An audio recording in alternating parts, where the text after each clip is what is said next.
Math के एक महान गणितज्ञ श्रीधराचार्य जी, उन दो ही मेथड से, एक गुणनखंड का विधि हो गया और दूसरा वो जो बोले पूर्ण वर्ग बनाने की विधि, वो दोनों ही समझो एक, देखिए पूर्ण वर्ग विधि उन दोनों से ही तंग आ गया। तो लेकिन बेसिकली वह पूर्ण वर्ग बनाने का विधि तो इसी का ही था, श्रीधराचार्य क्या ही था। चलिए अब इसको वह किस तरह से सूत्रों में व्यक्त करते हैं उस चीज़ को देखते हैं। अच्छा, x बराबर आप लोगों ने पढ़ा होगा कि प्लस माइनस, अच्छा minus b plus minus under root d upon 2 है, जहाँ पर पे डी बराबर क्या होता है बी स्क्वायर माइनस 4ac होता है। आपको याद नहीं है तो आप याद जरूर कर लें। चलिए इसका डेरिवेशन कैसे होता है इस चीज़ को देखते हैं। जैसे कि हम लोगों ने सीखा कि पूर्ण वर्ग बनाने की विधि से हम कैसे सवाल को सॉल्व करते थे। चलिए मान लीजिए कि आपका क्वेश्चन है, इसको कैसे सॉल्व कर सकते हैं। यहाँ पर पे एक्स स्क्वायर का जो गुणांक जो दिख रहा है ए, तो क्या करना है कि दोनों तरफ ए से हमको क्या करना, दोनों तरफ ए से क्या करना है, भाग करना है ना, दोनों तरफ ए से भाग कराना है। अब देखो ए एक्स स्क्वायर बट्टा ए प्लस से बी एक्स बट्टा ए प्लस से सी बट्टा ए इज इक्वल टू 0 बट्टा ए से ए तो कैंसिल आउट हो गया। अब यहाँ से आगे क्या दिख रहा है, एक्स स्क्वायर प्लस, है ना, एक्स स्क्वायर प्लस, अच्छा b x by a plus से सी बट्टा ए इज इक्वल टू 0 दिख रहा है। अब इसको आगे मैं लिखना चाहता हूँ, एक्स स्क्वायर मैंने लिखा प्लस 2x, तो आपको बोले अपने मन से लिखना है। अब ये टर्म्स जो भी कुछ दिख रहा है इसमें क्या करना है, जैसे कि यहाँ पर पे बी एक्स बट्टा ए दिख रहा है तो इसमें 2x से भाग दे दो, 2x से भाग देंगे तो x से x कट जाएगा। अब बचेगा क्या, यहाँ पर पे b बट्टा 2a बचेगा। अच्छा अगर इसको गुना करेंगे इस टोटल टर्म्स को तो ये ऊपर वाला टर्म्स आ जाएगा, देखो 2 से 2 कट जाएगा और bx तो bx ऊपर में बच गया, यहाँ बट्टा में a बच जाएगा, है ना। अब गुना करके देख सकते हैं। अब प्लस में आपका क्या लिखना है, प्लस में सी बट्टा 2 तो है ही, लेकिन इस सी बट्टा 2 को उस पार भेज दो, मैंने सी बट्टा 2 एक साथ कर रहा मैं कौन, अच्छा सी बट्टा 2 को उसी समय भेज देता तो उधर चले जाता। अब देखो यहाँ पर पे देख सकते हो कि ए स्क्वायर प्लस से 2a, यहाँ बी बच गया। अच्छा इस टोटल को नहीं देखना है, जो सूत्र कह रहा है उस आधार से बी, अब ये टोटल वैल्यू हो गया। यहाँ पर पे अब हमको क्या चाहिए, बी का स्क्वायर चाहिए, इसीलिए बी बट्टा 2a का स्क्वायर इधर लिख दिया ताकि हमको पूर्ण वर्ग बनाना ही है किसी हालत में। b बट्टा 2a जो दिख रहा है, b बट्टा 2a का होल स्क्वायर जो दिख रहा है इधर मैंने जोड़ा तो सेट में भी तो जोड़ना पड़ेगा मेरे भाई। चलो जोड़ दिया मैंने इस चीज़ को। अब देखो A square plus 2ab plus B square की जगह में मैं क्या लिख सकता हूँ, a प्लस बी का होल स्क्वायर, इसलिए x प्लस, इसको क्या लिख सकता हूँ, x प्लस b बट्टा 2a का होल स्क्वायर। अब आगे क्या होगा, मैंने सी बट्टा 2 प्लस यहाँ पर बी स्क्वायर बट्टे 2 दूनी 4, देखिए 2 दूनी 4 ए स्क्वायर हो गया। अब इसमें कोई दिक्कत और परेशानी की बात ना होना चाहिए। यहाँ से फिर आगे बढ़ते हैं, एक्स प्लस बी बट्टा 2a का होल स्क्वायर है, यहाँ माइनस सी बट्टा 2 है ना। अच्छा दोनों में ही जो कॉमन टर्म्स आ रहा है, देखो क्या हो रहा है कि 2 और 4 रूट ए का एलसीएम क्या हो जाएगा, 4a स्क्वायर हो जाएगा। अच्छा 2 से अगर हम भागा देना चाहेंगे इसमें तो 2 है ना बच जाएगा, क्या बच जाएगा यहाँ पर पे 2, सॉरी फ्रेंड यहाँ पर पे a लिखा जाना चाहिए था बट वहाँ पर पे a छूट गया। चलो यहाँ पर लिख देते हैं। अब चलते हैं देखते हैं कि a से अगर मैं इस टर्म्स में भाग दूंगा तो अच्छा इस टर्म्स को पहले यहीं पर देख लेते हैं, 4a स्क्वायर जो दिख रहा है। अच्छा a से इस टर्म में भाग देने पर क्या बचेगा, 4a बचेगा। अब 4a क्यों बचेगा, 4a 2 a में से एक कट जाएगा। अब देखिए 4a गुना माइनस 4ac करेंगे तो माइनस सी करेंगे तो ये क्या हो जाएगा, माइनस 4ac। अब देखो यह टोटल टर्म्स इसमें भाग लगेगा तो 1 आ जाएगा, यहाँ प्लस क्या हो जाएगा, बी स्क्वायर हो जाएगा। चलते हैं अब इस टर्म्स को ही यहाँ पर पे टोटली लिख देता हूँ, माइनस 4ac, अब यहाँ पर पे प्लस बी स्क्वायर दिख रहा है ना। अब यहाँ पर पे करना क्या है, x प्लस बी बट्टा 2a का स्क्वायर है, उस साइड में अंडर रूट लिख देंगे, है ना, लिख देंगे क्या, और बी स्क्वायर पहले है तो बी स्क्वायर माइनस 4ac जो दिख रहा है माइनस 4ac लिख दिया। अब यहाँ पर पे 4a स्क्वायर दिख रहा है। अच्छा ठीक है, ऊपर का ऊपर नीचे का नीचे कर देना। अब माइनस है ना बी स्क्वायर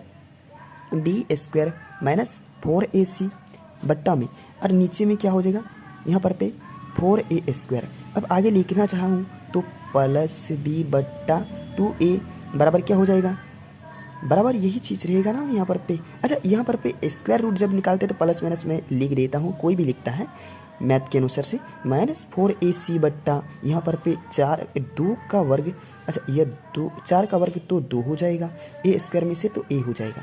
अब यहाँ से जानते हैं कि x बराबर क्या हो जाएगा, यह माइनस वाला टर्म्स उधर जाएगा, प्लस वाला टर्म्स उधर जाएगा, माइनस में हो जाएगा, माइनस बी बट्टा 2a। अब यहाँ पर पे प्लस माइनस अंडर रूट यहाँ से बी स्क्वायर माइनस 4ac बट्टा में 2a हो जाएगा। इसको आगे लिखना चाहे तो minus b plus minus under root b square minus 4ac, मेरे यार यहाँ सी छूट गया, और बट्टा में लिखेंगे यहाँ पर पे 2a हो जाएगा। तो इस तरह से आपका सूत्र आ गया। अच्छा, यहाँ पर पे इस चीज़ को जो बोलते हैं ना डी बोलते हैं, इस चीज़ को क्या बोलते हैं, डी बोलते हैं विवेचक। यानी डी बराबर आपका क्या हो जाएगा, डी बराबर बी स्क्वायर माइनस 4ac, यही चीज़ आपका क्या विवेचक है, यहाँ से आपका डिस्क्रिमिनेंट होगा, है ना, विभक्तर है, अलग कर पाएगा कि किसका सॉल्यूशन कैसा होना है। तो चलिए यहाँ पर पे यह चीज़ जो दिखा, और इसी चीज़ को मैं आगे चल करके क्या लिख सकता हूँ, minus b plus minus under root d बट्टा 2a, क्योंकि इस प्लेस में मैंने डी लिख दिया है ना। इस चीज़ को आप फाइनली आप इसको ड्रॉ कर सकते हैं अपना कॉपी में। अब चलते हैं, जानते हैं कि हल की प्रवृत्ति कैसे हो सकता है। Nature of solution depends on, देखिए ये जो डिपेंड्स करेगा किसमें, जो है ना डी पर डिपेंड्स करेगा, किसमें मेरे भाई, डी पर। ये डी जो अभी मैंने पढ़ा है सॉल्यूशन यानी बी स्क्वायर माइनस 4ac होता है। अच्छा, इस चीज़ को निकालने से हम जो है ना सवाल को जान पाएंगे कि किस तरह से उसका सॉल्यूशन होना है। अच्छा, अगर देखिए डी का वैल्यू तीन चीज़ हो सकता है, या तो जीरो हो सकता है, या तो पॉजिटिव, या तो नेगेटिव। जीरो, पॉजिटिव, नेगेटिव, ये 3 तरह से आ जाएगा। यदि सोचिए अगर डी का वैल्यू जीरो हो जाए, आप देख लीजिए यहीं पर पे, यदि हम सूत्र को कैसे लिखते हैं, x is equal to minus b plus minus under root d बट्टा 2a। यदि डी ही जीरो हो जाए, यदि डी बराबर जीरो हो जाएगा तो यहाँ पर पे मान लीजिए जीरो मैं भर दूँ, minus b plus minus under root d के जगह में जीरो रख दूंगा और बट्टा में 2a हो जाएगा। तो बोलिए माइनस बी बट्टा 2a तो बच गया, बचा कि नहीं बचा, माइनस 2a। तो बोलिए दोनों ही हल क्या हो जाएगा, समान हो जाएगा, हल समान हो जाएगा और वास्तविक हो जाएगा। तो यह कोई दिक्कत और परेशानी की बात नहीं है। अच्छा, आपको जानना चाहिए कि अगर नेगेटिव हो जाए तो क्या होगा। आपको मालूम होना चाहिए कि यदि डी, अभी सोचिए यहाँ पर पे minus b plus minus under root d की जगह में माइनस 3 रख देंगे। आप ही को मालूम होना चाहिए माइनस 3, इसका अगर जैसे ही माइनस 3 जो दिख रहा है अंडर रूट के अंदर में, तो आपका अवास्तविक संख्या है, इसलिए अवास्तविक हो जाएगा, इसलिए हल क्या होगा, अवास्तविक। अब पॉजिटिव रहेगा तो कुछ ना कुछ हल होगा, जैसे कि यहीं पर पे अगर 4 रह जाता या फिर 3 ही रह जाता तो उसका कुछ ना कुछ सॉल्यूशन होता, इसलिए वास्तविक होता, परंतु क्या हो जाता, असमान। मान लीजिए ना कि यहीं पर भी कोई वास्तविक आ जाता चीज़, तो जीरो से बड़ा होने पर जुटेगा और घटेगा, तो जुटने पर तो बेसी हो जाएगा, घटने पर कम हो जाएगा, इस बात को आप बखूबी जानते हैं, ठीक है। तो इस तरह से हम विवेचक को जान सकते हैं अच्छी तरह से। अच्छा, इसको एक सवाल को लेकर के बताया जाए तो काफ़ी अच्छा रहेगा, जैसे कि पहले से ही बताया जा चुका है जो सवाल, जैसे कि 2x square plus 5x plus 3 is equal to 0 जो दिख रहा था, इस सवाल को ही सॉल्व करके देख लेते हैं। यहाँ से a बराबर कितना 2 दिख रहा है, और b बराबर कितना 5 दिख रहा है, और c बराबर कितना दिख रहा है, c बराबर आपका 3 दिख रहा है। यहाँ से हम जान सकते हैं d पहले निकाल लेते हैं ताकि विवेचना कर सकें।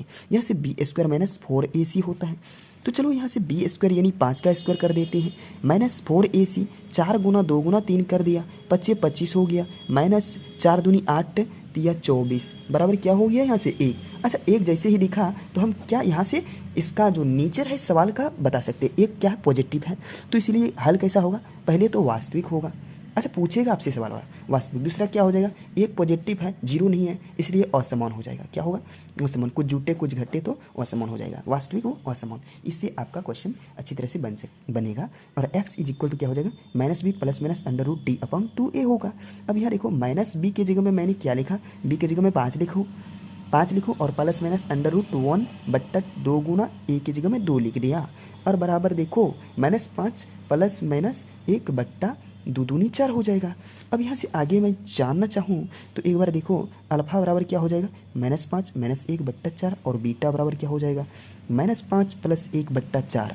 यहाँ से माइनस 4 बट्टा 4 इज इक्वल टू माइनस 1 हो जाएगा, और यहाँ पर पे माइनस से 6 बट्टा 4 हो जाएगा, इससे काट दो या 3, तो यह माइनस 3/2 हो जाएगा।